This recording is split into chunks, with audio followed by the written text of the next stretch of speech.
ہم بیچ کا راستہ اپنائیں، اعتدال سے کام لیں، نہ حد سے زیادہ بڑھ جائیں نہ نیچے چلے آئیں۔ بیچ کا راستہ ہر چیز میں اپنائیں۔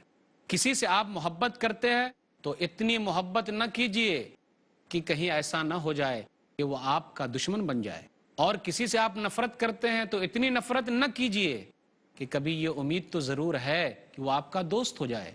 تو ہر چیز میں بیچ کا راستہ اپنائیے۔ اگر ہم اور آپ ایسا کرتے ہیں تو ہماری زندگی اچھی گزرے گی۔ پیسہ ہمارے پاس ہے، بیچ کا راستہ اپنائیں گے، اتنا ہی خرچ کریں گے۔ وہ کیسے؟ چادر ہماری جتنی لمبی ہے، پاؤں کو چادر کے اندر تک ہی رکھیے، کنارے تک مت لے جائیے، ورنہ مسئلہ ہو جائے گا، پھر چادر سے پاؤں باہر نکل آئے گا، یعنی خرچ زیادہ ہو جائے گا۔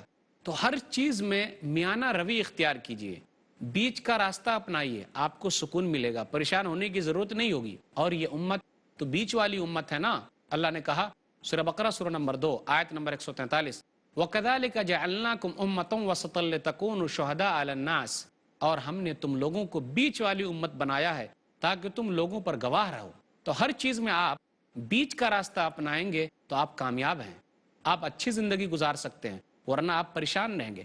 آپ کی کمائی جتنی ہے اس سے کم میں اپنا کام چلائیے، تب آپ سکون سے رہیں گے۔ دوسرے لوگ جو پریشان نظر آ رہے ہیں، آپ دیکھیے اکثر کی حالت یہ ہے کہ وہ کمائی سے زیادہ خرچ کر رہے ہیں، تو کیسے سکون سے رہیں گے؟ خواہشیں کبھی ختم ہونے والی نہیں ہیں۔ ہزاروں خواہشیں ایسی کہ ہر خواہش پر دم نکلے، ہزاروں خواہشیں ایسی کہ ہر خواہش پر دم نکلے، بہت نکلے میرے ارماں لیکن پھر بھی کم نکلے۔ خواہش کبھی ختم نہیں ہوگی، وہ تو خواہش بڑھتی چلی جاتی ہے۔ آپ کو کنٹرول کرنا ہے، بیچ کا راستہ اختیار کرنا ہے۔ آپ عبادت کرتے ہیں تو اس میں بھی بیچ کا راستہ اپنائیے۔ کوئی نیکی کا کام آپ شروع کرتے ہیں، بیچ کا راستہ اپنائیے۔ ہر چیز میں بیچ کا راستہ اپنانے سے ہمارا فائدہ ہوگا، اور نہیں اپنائیں گے تو ہمارا نقصان ہو جائے گا۔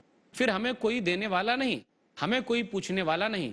پھر ہم جو یہ کہتے ہیں کہ اللہ نے ہماری کچھ نہیں کیا، تو اس میں ہماری بھی غلطی ہے کہ ہم حد سے آگے بڑھ جاتے ہیں اور ہم نقصان میں چلے جاتے ہیں۔ اس لیے ہر چیز میں بیچ کا راستہ اپنایا جائے۔ عبادت کے اندر بھی بیچ کا راستہ۔ 3 آدمی نبی صلی اللہ علیہ وسلم کی بیویوں کے پاس آئے مسئلہ پوچھنے کے لیے۔ صحیح بخاری کتاب النکاح کتاب نمبر 67 حدیث نمبر 5063۔ نبی صلی اللہ علیہ وسلم گھر پہ موجود نہیں ہیں، تو ان کو بتلا دیا گیا کہ نبی صلی اللہ علیہ وسلم ایسے عبادت کرتے تھے۔ کأنہم تقالوہا، تو ان لوگوں نے اس کو معمولی سمجھا اور یہ کہا، کہاں نبی صلی اللہ علیہ وسلم کہ جن کے اگلے پچھلے گناہ معاف، اور کہاں ہم لوگ، تو ہمیں تو زیادہ عبادت کرنی چاہیے۔ تو ایک آدمی نے کیا کہا، اب میں نماز ہی رات میں پڑھتا رہوں گا۔ دوسرے نے کیا کہا، اب روزہ ہی رکھوں گا، کبھی بغیر روزے کے نہیں رہوں گا۔ تیسرے نے کیا کہا، نہ شادی ودی نہیں کروں گا، بغیر شادی کے رہوں گا۔ تو نبی صلی اللہ علیہ وسلم آ گئے، تو نبی صلی اللہ علیہ وسلم نے کیا کہا، یعنی اعتدال کا راستہ اپنانا ہے۔ پیارے نبی صلی اللہ علیہ وسلم سوتے بھی ہیں، جاگتے بھی ہیں، اللہ کی عبادت بھی کرتے ہیں، آپ شادی بیاہ بھی کیے ہوئے ہیں۔ لوگ کہتے ہیں نا، رے فلاں آدمی تو ولی ہے، بزرگ ہے، اس نے شادی ہی نہیں کی۔ غلط بات ہے یہ، شادی نہیں کی یہ بزرگی کی دلیل نہیں۔ نبی صلی اللہ علیہ وسلم نے شادی کی ہے، سب سے بڑے بزرگ ہیں، بزرگوں کے سردار ہیں، ولیوں کے ولی ہیں، نبیوں کے سردار ہیں۔ تو نبی صلی اللہ علیہ وسلم نے کیا کہا، انتم الذین قلتم کذا وکذا اما واللہ انی لاخشاکم للہ واتقاکم لہ لیکنی اصوم وافطر واصلی وارقد واتزوج النساء فمن رغب عن سنتی فلیس منی۔ تم ہی لوگوں نے یہ سب باتیں کہی ہے، سن لو، میں تمہارے مقابلے میں زیادہ جانکار ہوں، میں اللہ سے زیادہ ڈرنے والا ہوں، لیکن میں روزہ بھی رکھتا ہوں، بغیر روزے کے بھی رہتا ہوں، میں نماز بھی پڑھتا ہوں، میں سوتا بھی ہوں، میں شادی بھی کرتا ہوں۔ جو میری سنت سے اعراض کرے گا وہ میرے طریقے پر نہیں ہے۔ غور کیجئے، ہر چیز میں بیچ کا راستہ اپنانا ہے۔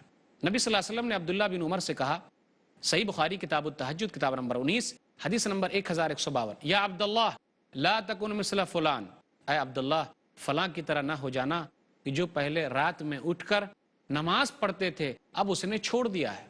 تو اپنے آپ کو زیادہ ہلاکت میں ڈالنا نقصان دہ ہے۔ آپ بیچ کا راستہ اپنائیے۔ ایک حدیث میں نبی صلی اللہ علیہ وسلم نے تو ہمیں اصول بیان کر دیا، ہمیں بتا دیا۔ سنن ترمذی کتاب البر والصلہ کتاب نمبر 25 حدیث نمبر 1997، احبب حبیبک ہونما عسى ان یکون بغیضک یوما ما وَأَبْغِضْ بَغِيضَكَ هَوْنًا عَسَىٰ أَن يَكُونَ حَبِيبَكَ يَوْمًا مَّا۔ نبی صلی اللہ علیہ وسلم نے کیا کہا؟ تم جس سے محبت کرتے ہو حد سے آگے نہ بڑھ جاؤ، کبھی وہ تمہارا دشمن ہو سکتا ہے، اور تم جس سے نفرت کرتے ہو حد سے آگے نہ بڑھ جاؤ، کبھی وہ تمہارا جگری دوست ہو سکتا ہے۔ تو اسلام نے یہ طریقہ ہمیں دیا ہے کہ ہم بیچ کا راستہ اپنائیں۔ بیچ کے راستے پر اگر ہم چلتے ہیں تو ہماری زندگی سکون سے گزرے گی، ہم آرام سے رہیں گے، ہماری زندگی سدا بہار ہو جائے گی، ہم زندگی سے لطف اٹھائیں گے، ہم مزے لیں گے، ہم آرام کریں گے۔ جو آدمی بیچ کا راستہ اختیار کرتا ہے وہ ہمیشہ کامیاب رہتا ہے۔ خوشگوار زندگی